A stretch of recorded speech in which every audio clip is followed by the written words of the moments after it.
আজ 26 জানুয়ারি, আজকে আমাদের রিপাবলিক ডে। সেই উপলক্ষে আমি গিয়েছিলাম 3 বিঘাতে।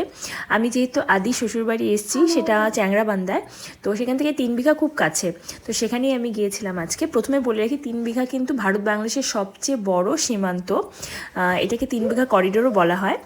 এখানে বাংলাদেশ আর ইন্ডিয়ার রাস্তা একদম পাশাপাশি যাচ্ছে, মানে এই 4 রাস্তার মোড়টা যে দেখতে পাচ্ছ, এখানে 2টো রাস্তা বাংলাদেশি, 2টো রাস্তা ইন্ডিয়ার, আর ভীষণ মানে কড়া নিরাপত্তায় রাখা হয় এই জায়গাটাকে। এই রাস্তাটা কিন্তু বাংলাদেশের, আর আমি যেখানে দাঁড়িয়ে আছি সোজা যে রাস্তাটা দেখছো, এটা কিন্তু ইন্ডিয়ার রাস্তা। এটাও বাংলাদেশের গাড়িগুলো, এখানে বাংলাদেশের গাড়ি, মানুষজন সমস্ত কিছু এখান দিয়ে যাওয়া আসা করে।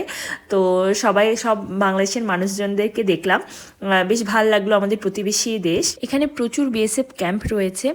আর সবচেয়ে মজার কথা হলো, পুরনো যতগুলো বিএসএফ ক্যাম্প রয়েছে সেগুলো কিন্তু সব আমার শ্বশুরমশাই বানিয়েছিলেন। উনি যখন কন্ট্রাক্টারি করতেন তখন আমরা এরা আমার ফ্যামিলি মেম্বার সবাই, তো আমরা সবাই মিলেই গিয়েছিলাম।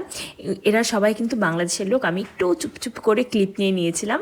তো যাই হোক, কোনো ব্যাপার না, সব এখানে কড়া নিরাপত্তায় থাকে। এইখানে দেখছো যে মাঠটা, এটা বিশাল বড় একটা মাঠ। পাশের মাঠটাতে একটা বসার জায়গাও রয়েছে, পার্ক টাইপের রয়েছে, কিন্তু সেটা এসআইয়ের কাজ চলছে বলে বন্ধ রয়েছে।